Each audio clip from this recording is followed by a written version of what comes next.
Hi everybody, welcome to the Peak Pros Podcast, Episode 7. Mia Sweet over here with myself, Brian Tenenhouse from Peak Performance Therapy and Wellness. We are introducing today two of my favorite athletes that I've gotten to know over the last several years, Meg Pennington and Carrie Cancroft. So to start out with, I just want to kind of introduce them and let them talk briefly about what they're doing currently, and then we'll talk a little bit more about what they've done a couple years ago and take it from there. So, Carrie, since you're right next to me, talk to me a little bit about, are you training these days, or what are you up to these days in terms of athletics and that sort of thing? Less volume, but yeah, training a little bit, running, biking mostly. And so it's COVID time still. Hopefully one day that'll be behind us. And so it's been kind of a unique vibe in the triathlon and really sports community, because part of the reason why Carrie's not training like hardcore, I'm pretty sure, is because there's been no races for 6+ months.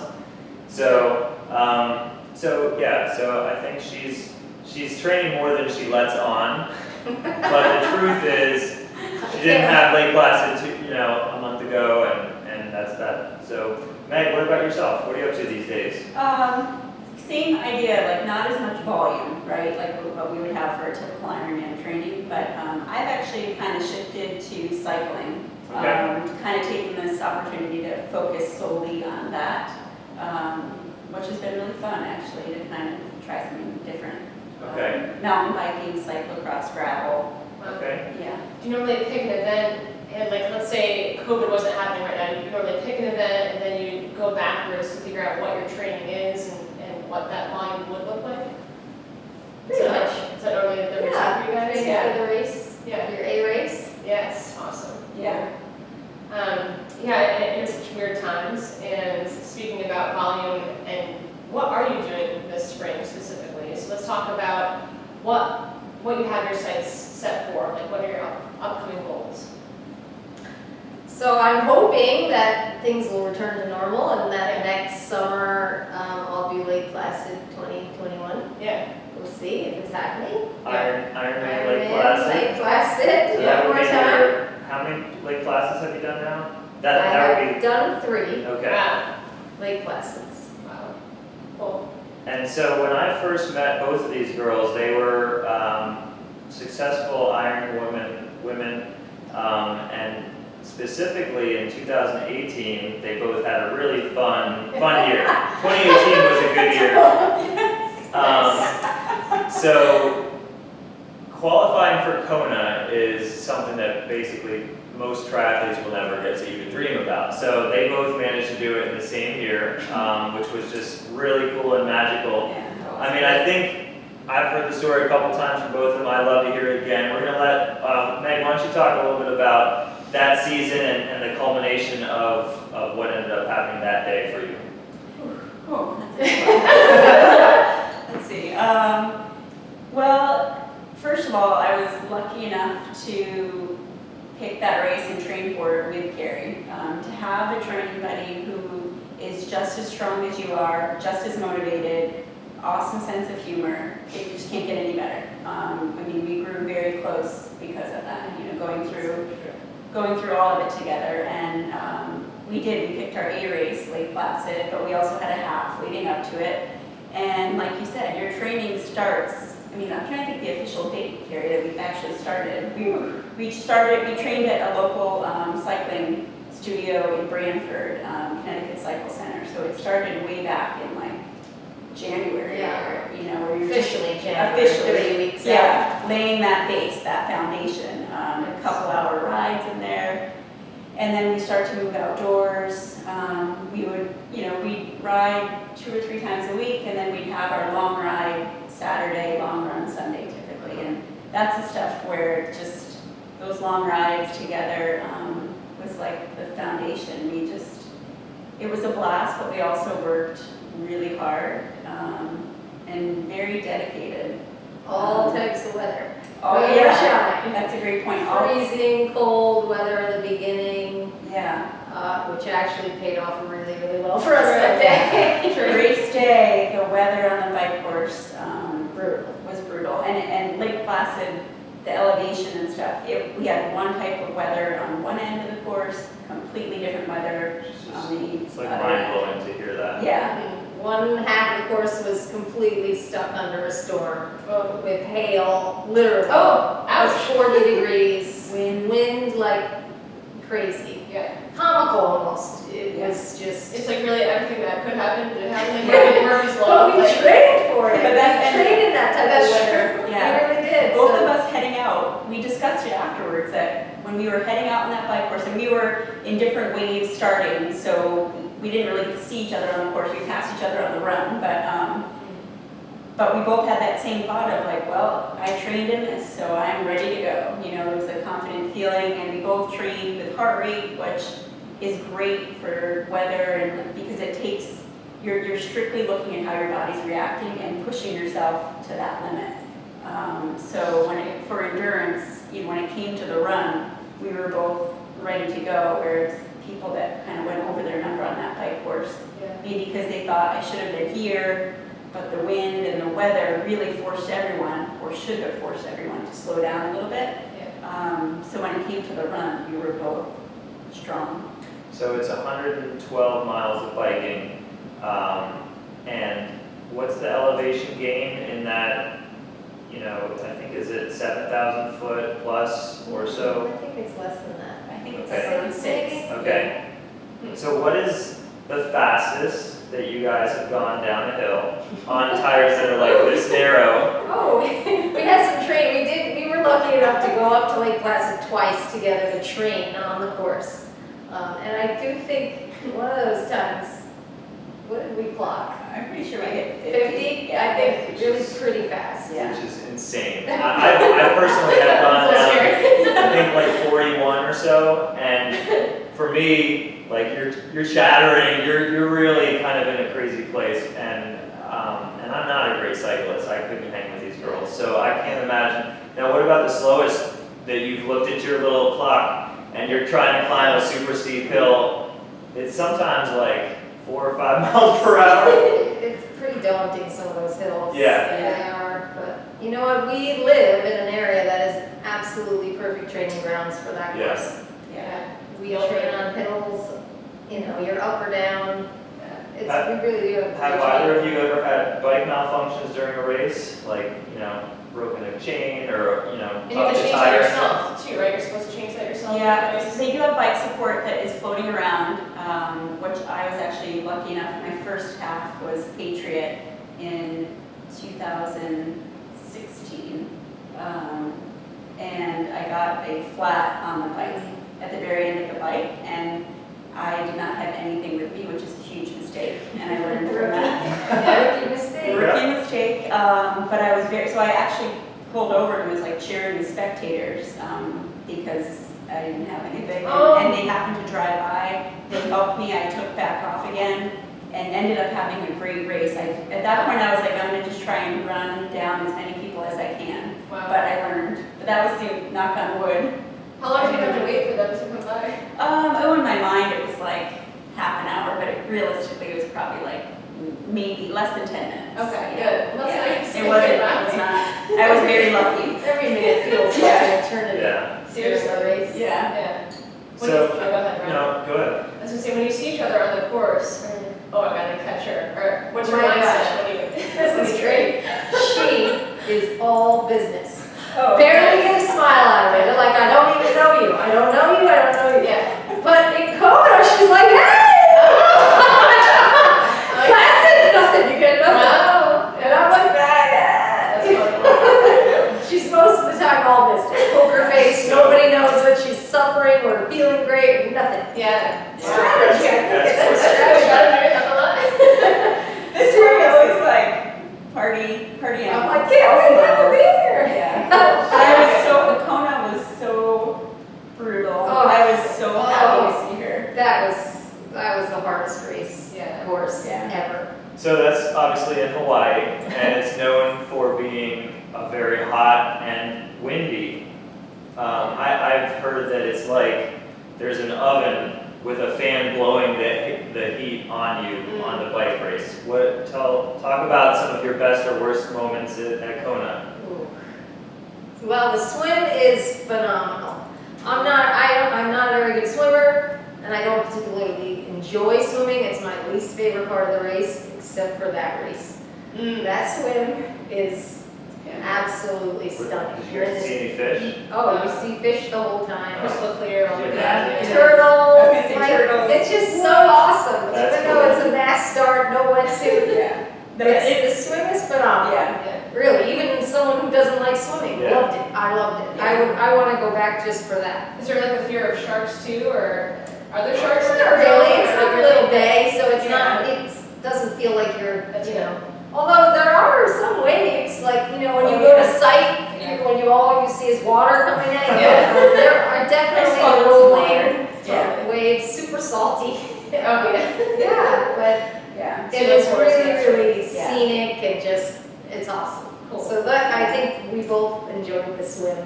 The bike, you know, it's windy. We were out on a couple training rides because we went out a week early. Yeah. And I was nervous because those training rides were like, wow, we have to do 112 miles in this wind and heat. And, you know, you just did it. You just, you know, it wasn't that bad, actually. We were lucky enough to have really good weather. Kona weather is typically like a lot worse. We Yeah. had a pretty good year. Yeah. The winds weren't as brutal as we've heard, anyway. Yeah, it's lava field, so you're totally exposed, both like the sun, and there's just very little, you're exposed to the wind, the crosswinds, and you climb at the very end, and there's big rocks, so you have to be careful of, you be protected by the rock, but as soon as you go by it, be prepared to like be hit from the side. Definitely. Just even on the training rides, I'd follow Megan and I'd see her bike go like this, and then I'd like brace myself because I wouldn't know how to hit it That's awesome. 1 second How to later. do it first. So, you on the course that day, you watch the riders in front of you because the gusts, like, Yeah. you totally see it and you prepare yourself for it. But it was brutally hot. I mean, I think there was one section that had no wind, and it was almost like, oh my, I'm roasting out here, roasting, and then, so you almost welcome the wind. I know it sounds crazy, but the hot wind was better than no wind, like brutally hot. Yeah, just something. Yeah, yeah. But the run, the run, I've never been in that situation in my whole life feeling that lousy. It's so mentally- hard. So what's the temperature? Is it like 90? It's just 100% humidity. And Just being in Kona, the day before the race, they have this really, great, what do you call it? Welcoming party? No, the, Oh, the expo? yeah, the expo. Yeah. So we're down at the expo, like looking, around, and I'm standing there, and Megan is shopping for a kit, and I'm like, sweat is just We're just dripping standing off there. my nose, standing, and I'm like, we have to do an Ironman in this tomorrow. How are we gonna do this? It was so brutal. But you know what? That's how you feel on the run. It's just like a mental game. I remember getting off the bike and feeling like, it's like a celebration. You're like, okay, that's done. Yeah. Mile 1, I thought to myself, wow, this is going to be tough to finish. Yeah. Not to just do well, but to finish. Yeah. I thought, it just was such a shock. It's really, really hot. So you probably go through so many different emotions throughout all these different hours, right? You probably start by thinking, oh man, like the heat, and like, how am I gonna do this? And then maybe you hit a flow state where you feel like, okay, I can cruise here for a while. So talk a little bit about like what you go through emotionally throughout the entire race.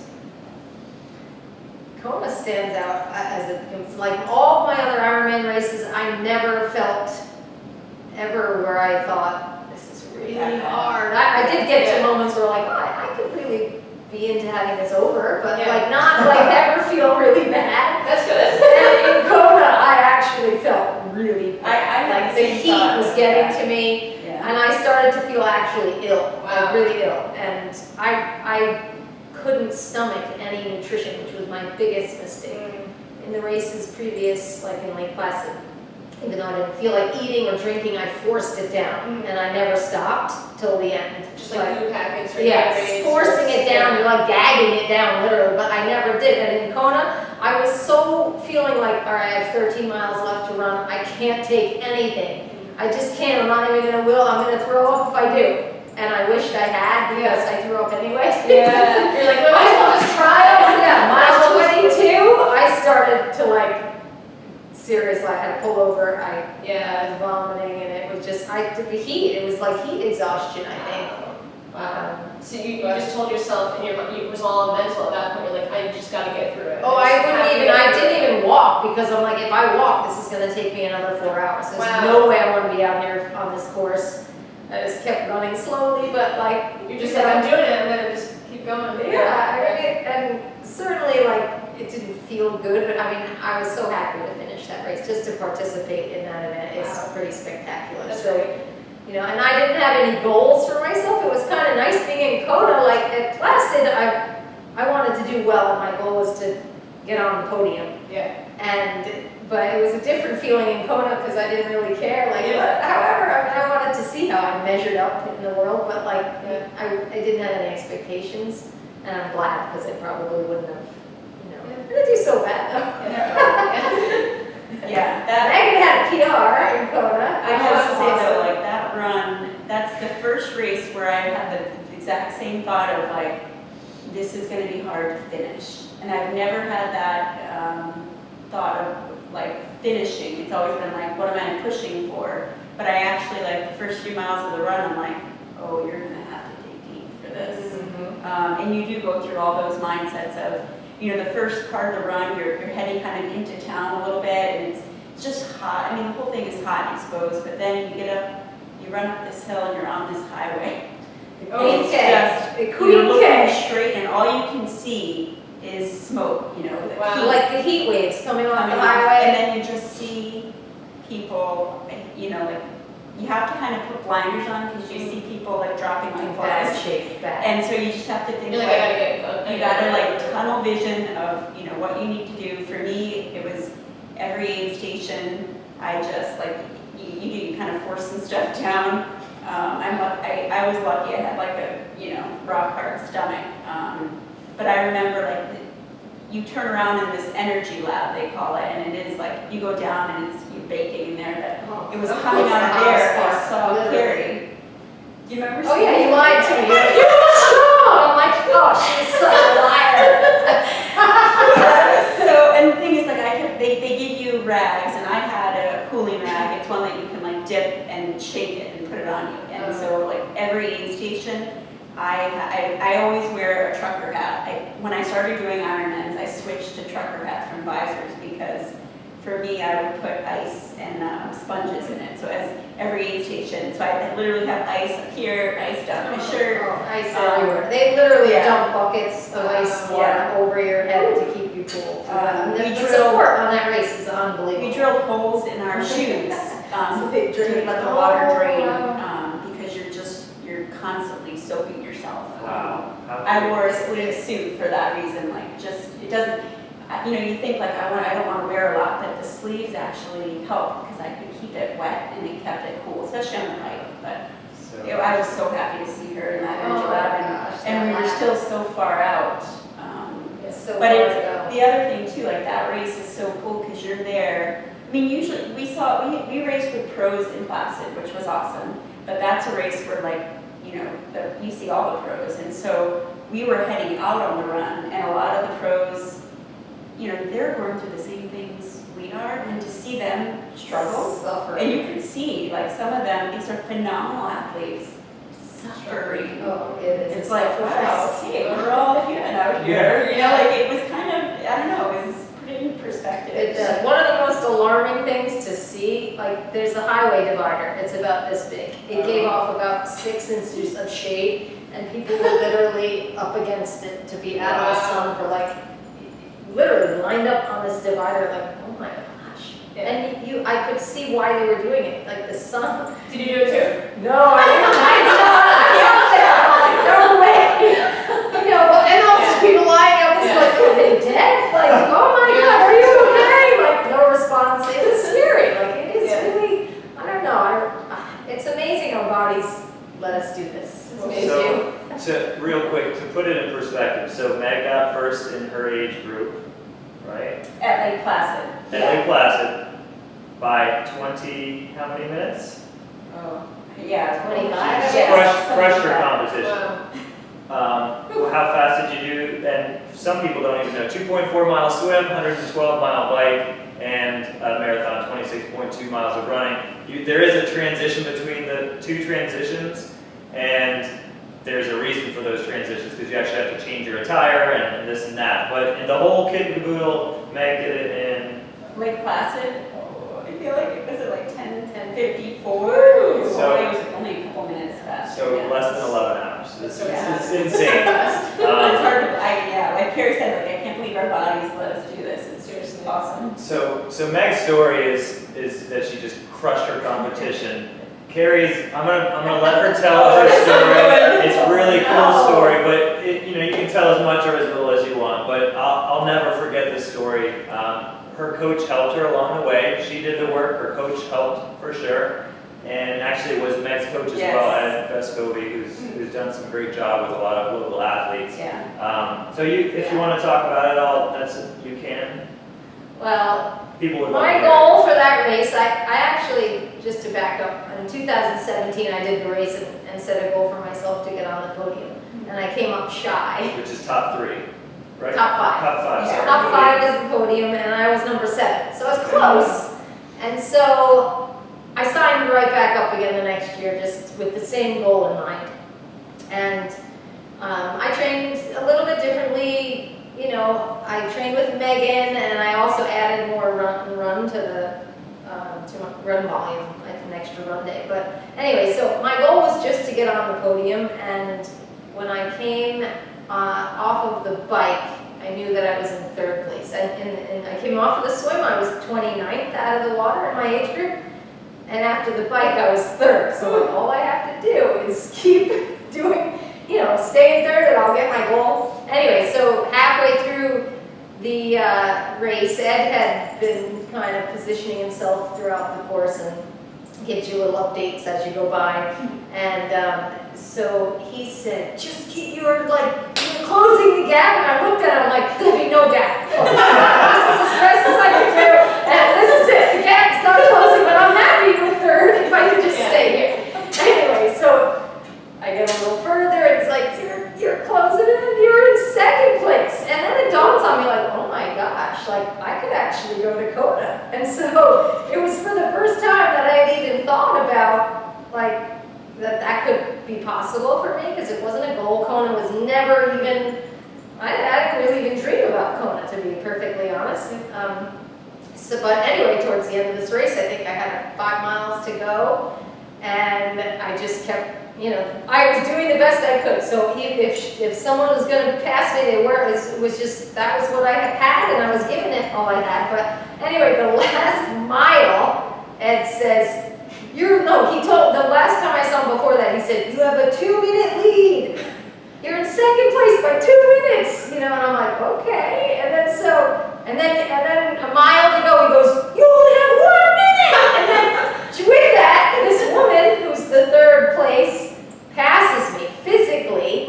So she's ahead of me physically, but time-wise, I still have a minute on her. I gotcha. Okay. So the whole time, he's like, that's her. He's screaming at me. I could see his jugular vein literally popping out of his neck on the side of the course, saying, "Give it all you got, go!" And she hears him yelling, and she takes off. The woman takes off. And I'm like, oh my God. She's like, wait a second. She hears that, and she's like, oh, there's no way this girl's beating me. She sprinted literally the last mile, and I'm chasing her down. Forcing you. Literally, how big is a minute? How much distance? I'm thinking, I don't know what it is. And so I raced, really, I did race as hard as I could. And I crossed the finish line, kind of not knowing. I thought it was less than a minute, but I wasn't so sure.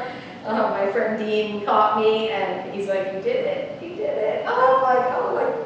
And then so she came over at the end of the race, she hugged me, she's like, that was an amazing finish. And I don't think she knew, well actually I know now, she didn't know. She thought that she had gotten 2nd place. And turns out that I did. And so it was just that was so awesome. My coach, if it hadn't been for him yelling at me, I would have just been like, oh, okay. I would have just finished the way I did. But, I felt like I was absolutely sprinting. And I saw a video and it's like a slow jog. I'm like, I don't know what I was thinking. But it was like, oh, that's what the finish looked like. Because in my mind, I was like tearing down that carpet.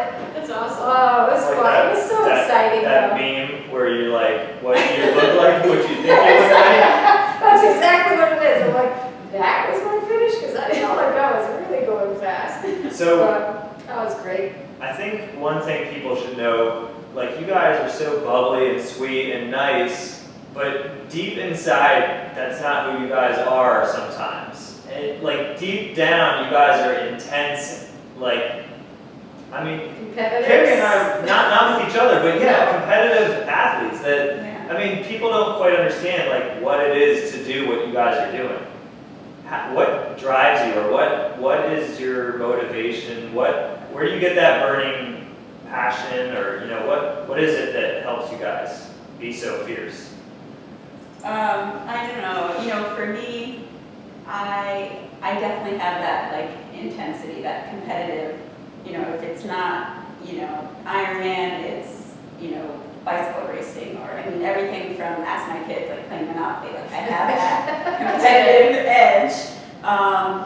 And we talked about a little bit, but growing up I had asthma and I didn't quite, I couldn't do track, and I was in the nurse's office a lot, so I didn't have that chance necessarily at the time to pursue it. So when I was finally able to, for me it's always been about well, how much faster can I get? How much more efficient can I get? Or technique, just constantly pushing. And for me, and I've seen it too with Carrie, we had fun, there's no doubt about it, but we were absolutely 100% all in, mentally, physically, and so disciplined.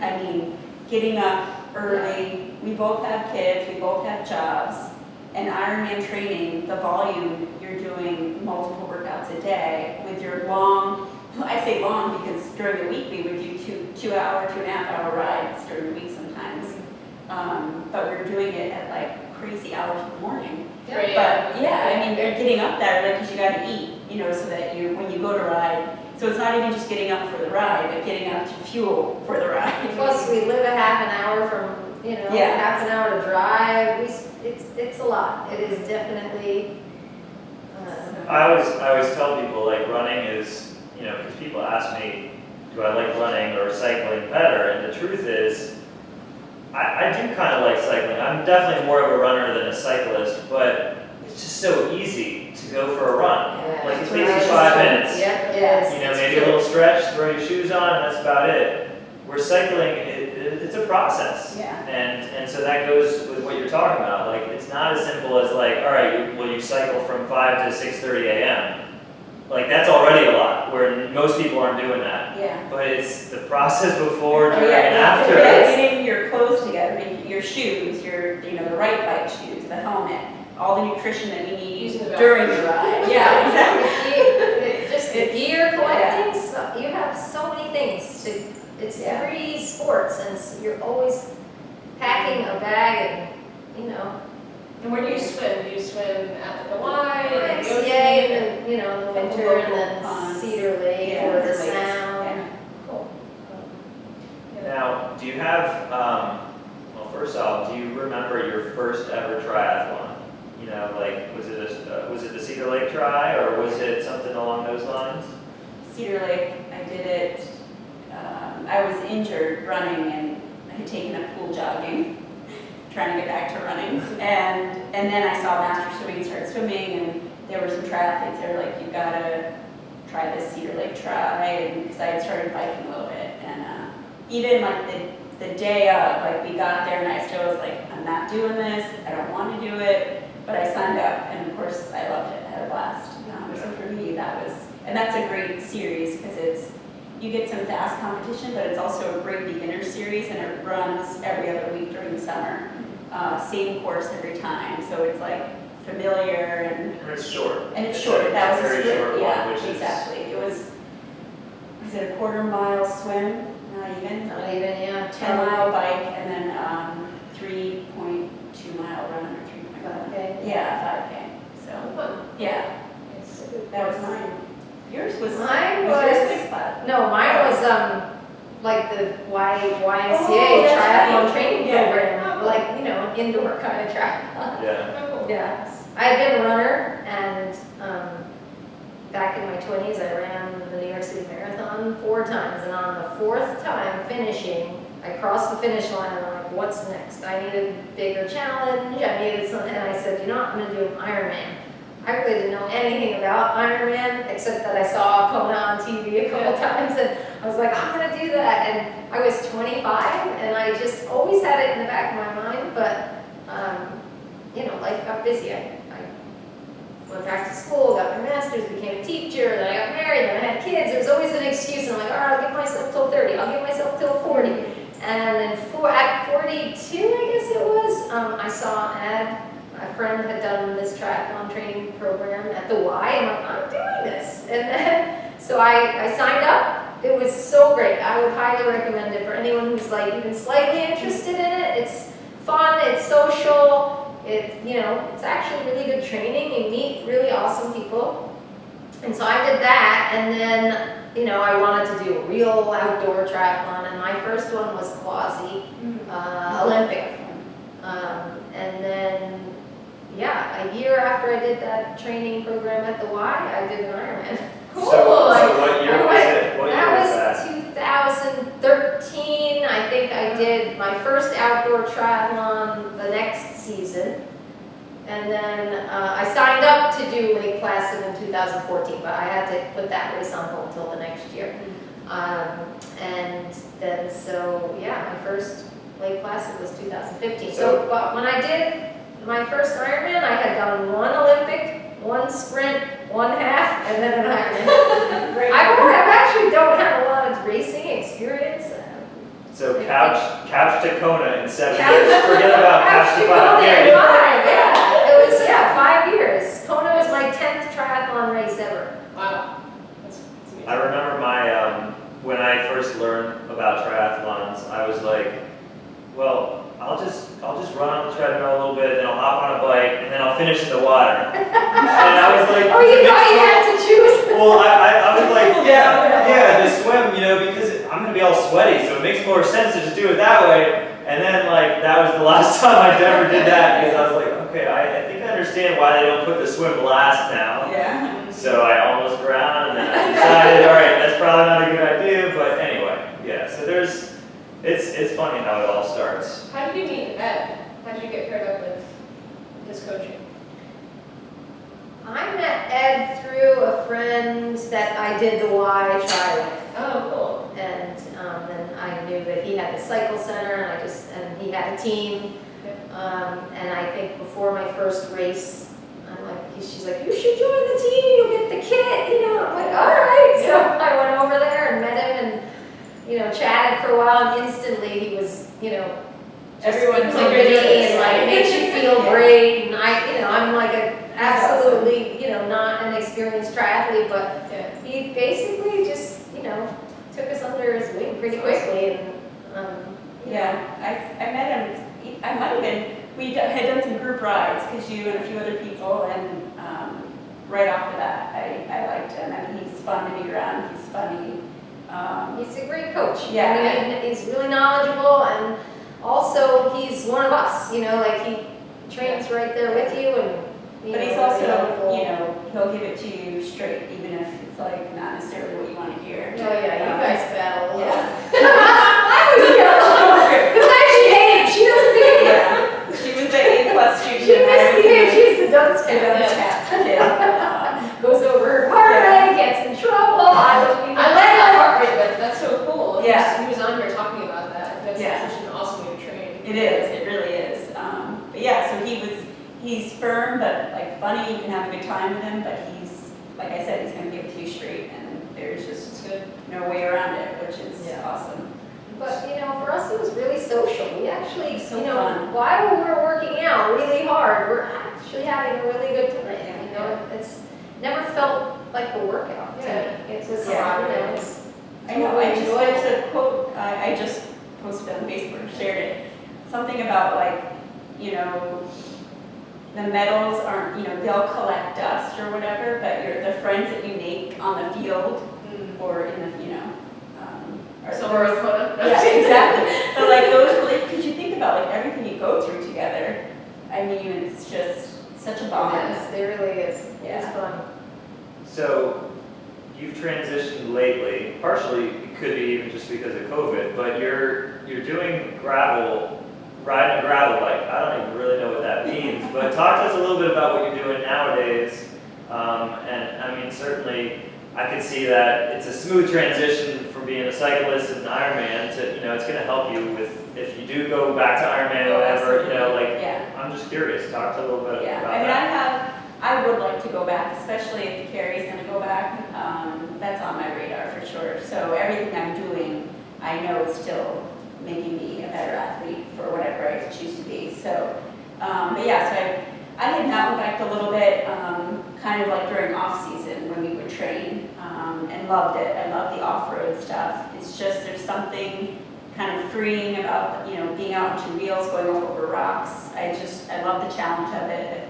Every time you go out, it's a different, the same trail can pose like different things. Now gravel racing, or gravel riding even, it's kind of an in-between of mountain bike and road bike, because you have, it looks like a frame for a road bike, but you have thicker tires. Okay. Not as thick as mountain bike, not as thin as road tires. Most gravel bikes don't have shocks like a mountain bike either, so while I've taken my gravel bike on some mountain bike trail, you definitely forces you to be, you have to have a lot of finesse, right, to like get up over, you go around, you really pick your line, because you can't just, run into something like, with a mountain bike, the shocks will just Right. put you up and over, you would get flat or go over the handlebars on a gravel bike. But there's lots of different options with gravel riding. I did a race called Rasputitsa in Vermont last year. It was spring, but it was like, we had hail and snow. It's the coldest I've ever been. More hail for you guys. I was She's used to it. Yeah, I was when we finished that race, a lot of people did not finish and had to be, got in cars and stuff to be driven back. It's the coldest I've ever been. I'm trying to think, I probably cried. Hypothermic, right? Weren't you? Oh, wow. I couldn't like undress myself, it was really bad. But yeah, it was awesome. You recovered, let's go. Yeah. She wants to sign back up. Yeah. But it's neat because you get to go off-road. I think you're seeing a bigger trend towards that because you don't have to worry about cars.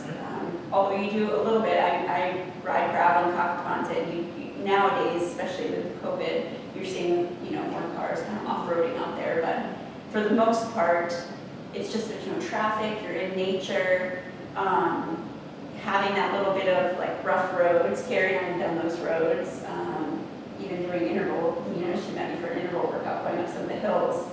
And it's great because it's like, this is a hill like you'd have on the road, but then you have the added element of, you've got loose rocks, so like you're trying to climb, but you're also like ripping out as you're going up just to add insult to injury. But it's like a fun pain, right? Like it's awesome. So they have these like super long endurance gravel, like Dirty Kansas, like you can do 100 miles, 200 miles. And so you're having to plan nutrition just like you would for an Ironman, and carry all, if you have a fly, you have to carry all that stuff, carry lights with you. I have not done anything like that yet, but it's definitely Are they loops or is it like a I think it varies, especially out like Dirty Kansas, I think is like, I don't think it's loops. I'm not positive though, I don't know enough about it, but they're in these states where it's like, they just have so much room. The Rasputitsa race in Vermont, that one was a little bit shorter, although the next time they offered, I think they're doing like a 16-mile option. I did the 40-mile or 30-something.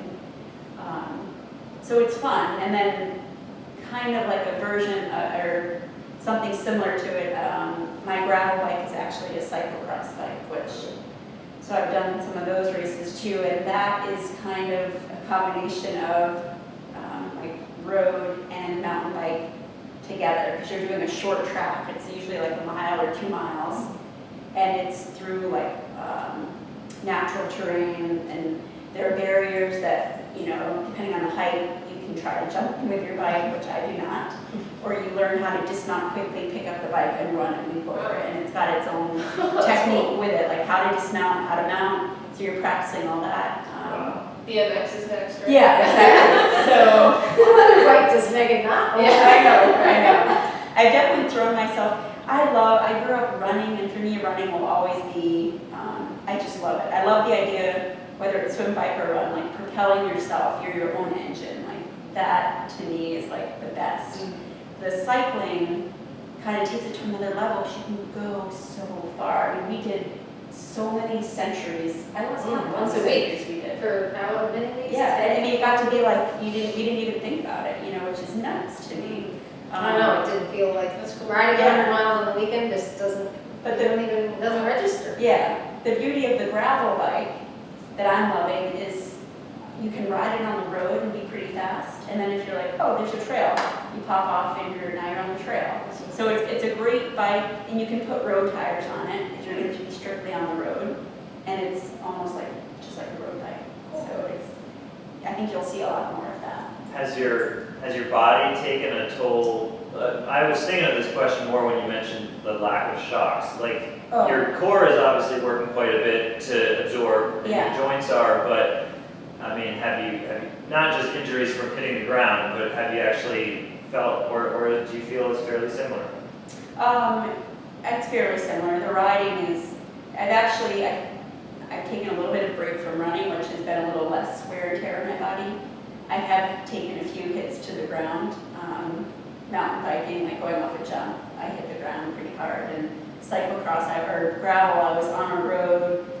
It's a little, definitely more for a mountain bike, and it was raining, so like the wheels hit a rock and I kind of pile drive it with my shoulder, but No worse for the wear. yeah, it's like, it's just comes with the territory, I've fallen over on my bike, when we did Lake Placid, a training run, trying to turn around in the sand. Megan comes back bloody. Yeah. usually. Yeah, but no, the riding, and I'm training, instead of using heart rates, I'm doing these shorter, harder events, and I'm just really focusing a lot on, I'm using a specific cycling coach, and focusing on things like cadence, power, and using them together, standing cadence, sitting cadence. It's been eye-opening to me to see how much that plays into riding, because it's not all about power or speed, it's how efficient and how smart you can be, using the terrain to your And the advantage. finesse that you're Oh, talking about. total finesse, yeah. And so, and it's playing out a little bit with the Tour de France, like people are trying to analyze these riders' numbers and their weight to watt ratio. But when it comes down to it, it's more about how they're using it and where they're holding back and where they're pushing. So it's very much a mental strategy, which I love that aspect of it. So yeah, so it's been fun. I'm excited actually. Carrie's seen me.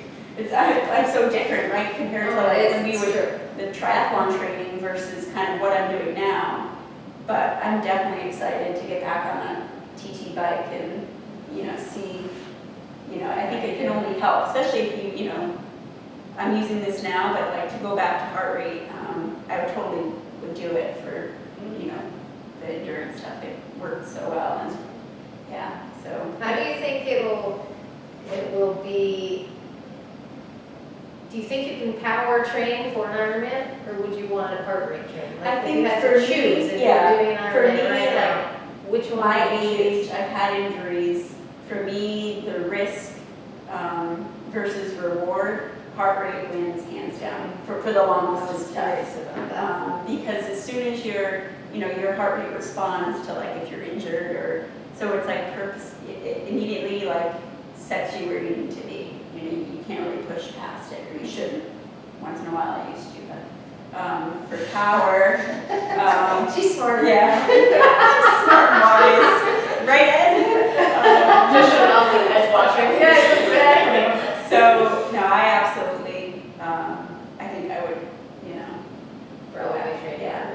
Generally speaking, heart rate training means that your coach comes up with, based on a formula and your age, there's a number that you're really not supposed to train above while you're doing most of your training, but then some of the time, you will go above it, like if you're doing an Interval interval day. Yeah. or hill. And interval for like long distance is very different than interval for like short distance in Okay. terms of intensity and length. Okay, We were thinking like an Ironman versus like a sprint or like a, short cycling. yeah. But yeah, you're using that heart rate in terms of like, well, this is your main number, and if you're gonna do an interval, you can push to this kind of thing. And it's an easy, for me, I think for Carrie too, like Lake Placid, the only number I had on my Garmin was my heart rate.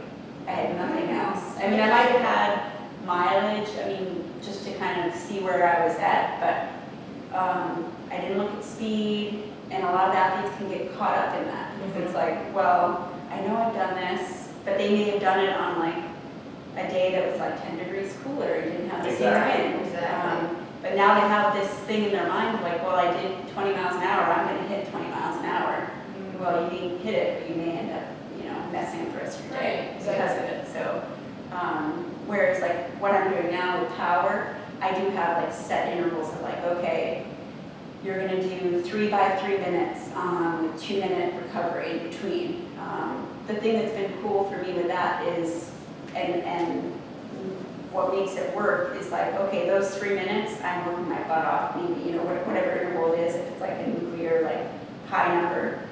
When I'm off, I am off, like pedaling, like thinking about daisies, like not even, mentally you're supposed to kind of check out and go easy, as well as physically, so that when it's time to hit hard, you're there. So, I don't know, I personally feel like all of these things, whatever training you decide to do, you need to commit to it and be all in. And Ed, our coach would say the same thing, like it's not gonna work unless you are all in. But I feel like it's all, they're all like tools in your toolbox that you can Right. use. Yeah, that's a long answer. So when it comes to nutrition, I think a lot of people may not even realize, but there's a pretty good amount of like carbohydrates essentially that you need to take into your system during a 10 or 11 or 12 hour race. Do you guys even, I don't think COVID time is a good time to think about it, but in general, what about your daily nutrition? Are you also pretty careful about what you're eating and how well you eat and drink and that sort of thing, like Monday through Friday when you're working? Because that can be kind of a chore too. I'm a pretty relatively healthy eater Okay. to begin with. But if I want to have something bad for me, I do. It's, I like, I don't restrict anything But- really. But what about, so I'm gonna run, next Friday, my goal is 23 miles. Like that's 2,500 calories that I'm burning that morning before my day starts. How do you compensate for that? Or how do you guys handle that when you're not, you guys were doing that Friday, Saturday, and Sunday on top of your 2-a-days Monday through Thursday. So being a healthy eater is, it's gotta be hard to keep up with the I calories. just eat all the time. I was always hungry. Well, Always yeah, hungry. we would have like, like I would get up early and eat like a pretty full breakfast. For me, it was like loaded oatmeal with like nuts and berries and peanut butter and all that, and ride. And while I was riding, have gels. I used to tease her, like she had this Thanksgiving dinner set up I next had to a her table. like a buffet. Every hour I was eating, and then we would finish, and then we would go to breakfast. Yeah. And I would have like No, it's a lot of food. So And look at them, like My mom that's told the me, thing. my mom told me, you eat like an obese man. And it's the truth, I actually do. But it's, You have to. You really have to. we have to, yeah. it's It's great. that was eye-opening. I had done, when I got into tries, I did mainly sprints and Olympics, and I was like, I'm never gonna do an Ironman. I had no desire, but when we switched, I was like, not that I ever used to watch what I eat, but I realized like, it was so important to really fuel. I definitely underfueled for a few rides. I remember at Cycle Center and just was like, I'm And when you're done, you're done. Right. That is the most, it is. Remember that. It is the fourth discipline. You could be in the best shape physically of your life, and if you don't have your nutrition, your race. Nothing's moving, yeah, you're like, I need food, yeah. And it's true, I'm living proof of it, truthfully, because I forced it all down in Placid, and I finished, strong, and I decided I'm not taking it anymore. I can muscle through the 13 miles in Kona, and I bumped badly. And when you bump, you just have nothing. It's like you're going on empty. Seriously, there's nothing left in the tank. Yeah. And it feels lousy to be there, Oh. really, physically and mentally, like. Go through all these thoughts in your head, you're like, oh, You physically feel Yeah. awful. Yeah. So it's really, really important to keep up on it and just force yourself. Honestly, during an Ironman, nothing tastes good. Nothing, if it's solid, it's hard to get down, if it, but you just have to. We would Take practice it something. too. I mean, every long ride is not just you're building your cardio, but every long ride is literally a practice of Nutrition. eating every hour, drinking. Carrie was brilliant and had a timer, which would go off Every every 20 minutes. I go, just a little watch from Walmart, I take to my bike, and honestly, because you're out there You and lose you're track. cycling 100 miles, your mind is elsewhere, and you just forget. And it's not even like you're, if you don't pay attention, it can easily go, By the time you're hungry or thirsty, it's too late. Yeah. There's no making up for it for an Ironman. If you get to that point, you cannot catch up. If you try to catch up, you end up with like major stomach distress. So. I think if you don't, most of it your nutrition is coming on the bicycle.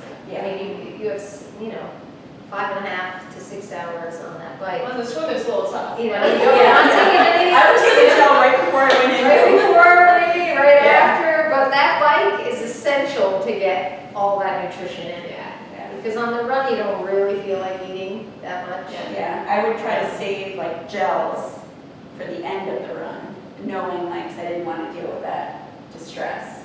But there's all kinds of so many things, different gels have different amounts of caffeine, and you save one that has high. I had a chocolate one that I hated. I hated Oh. it. This chocolate one, I was We like, have our I can't. favorite chocolate cherries. You like chocolate cherry? Oh, man. 100 milligrams of Woo, caffeine. it's like that is some So serious I was energy. just gonna ask you two questions specifically. Do you guys believe in caffeine and, it's not a matter of do you believe in salt, but how much caffeine do you pre-caffeinate when you train for something, on a run? I'm a big caffeine.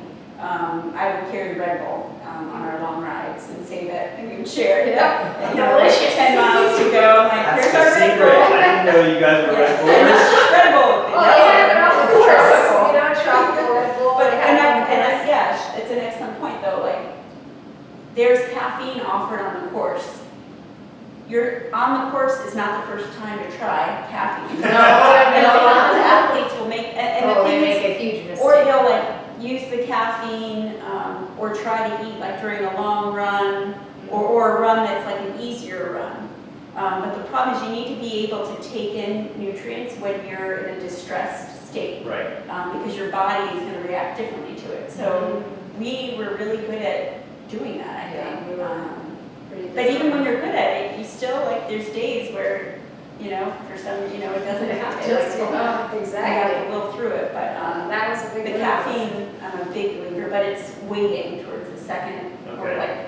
I don't take any Not too caffeine early. on a bike. I don't think. I might have some of those chews that have caffeine, but the caffeinated gels were at the second half of the run. They're like a The last treat. 13 miles. And what about salt? How often are you taking Salt's salt a out? game changer for me. Yeah, I mean, a lot of people When I bring up after discovered these salt- things, and they just don't realize that you're supposed to take in salt Yeah. tablets or things like that. Yeah, we Both both use use base electrolyte salt, and it comes in a little canister, and you lick your thumb and then lick it.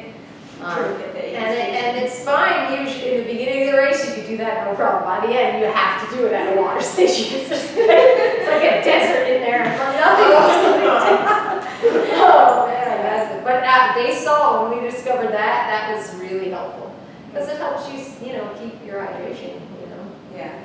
Um, For the aid stations, particularly Placid, the last 5 aid stations, for me, it was all about the oranges. Like, I was craving oranges, so I was like, you get to that next aid station and you get an orange. And then like the next aid station, I'm like, you get another orange. It's like a mirage. Oranges, yeah. I had a whole plate at the finish line of like, Ray Miller came over with fries. I'm like, no, I need oranges. I must have been like low on vitamin C or something. Yeah.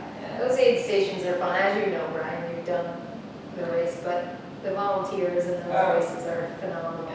Yeah, I would have to say, Really, like, I had special a really cool experience at Mont Tremblant where I just felt like it was my first and only Ironman so far, and I absolutely was blown away by people who were helping every step of the way. Even the people who were like drawing on your calf were all like excited, they're like, good morning, how you doing? You know, and it's, you know, I think it's because it's people like us who are passionate and they've been there, done that, and they get it. And I think that's the thing, like a lot of people don't get it, Yeah. but yeah, volunteers at your local 5K may not compare to these types of things. I mean, these are special It's people. pretty special, pretty special. I mean, it's amazing, and more volunteers than athletes. Yeah, it's great. And to register for like Lake Placid, for example, do you have to volunteer the year before? Or are there It certain, used to like, be that requirements? way when there weren't so many Ironman races all Yeah. over the world, but since they've exploded, like, you can get into pretty much any race without having a volunteer, but that's how it used to work in Yeah. Placid.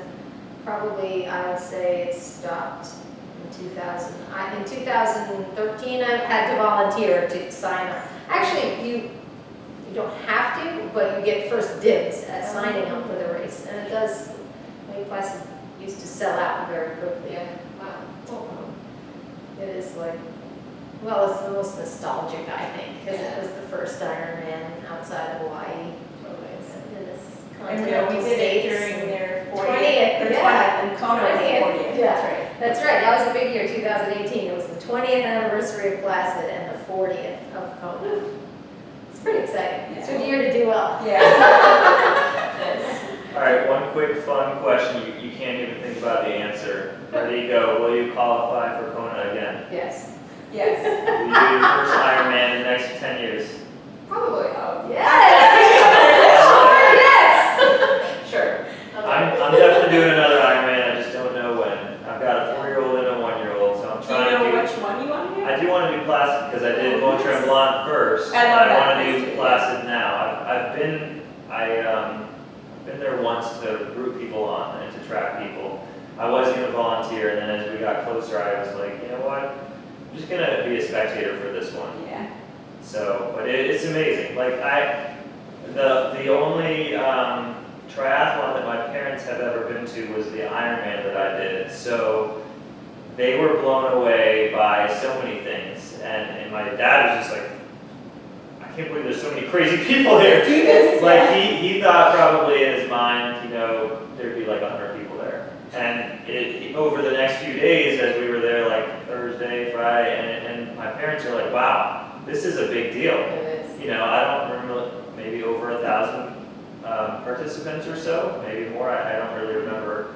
But it's amazing. And there's like a feeling, at least as an athlete, there's a feeling like in your system that's just an amazing feeling. Like it's just an excitement in the air. Like, Yeah. and everywhere you look, there's so many healthy people that are maybe a little too healthy, like just so crazy and like-minded, yeah. Yeah. So it's a really, I love it, and I just, you know, I get a really good feeling being at these things. Good energy. So it's exciting. I was so fortunate that I have a big family, one of 6 kids, and my mom, and she would rent a big house, and every single one of them with their families would come up. 28 people in my family would come up for That's every nice. Ironman in Lake They were all Placid, in stay for the week. tie-dye shirts. Tie-dye shirts, and Aw, just that, there's no better feeling than having aw. people that love you. They're so proud of you, yeah. And doing this, and that's awesome. 17 of them came to Hawaii. Woo! Super cool. Yeah, we had fun with them, right? Awesome. So great. That's cool.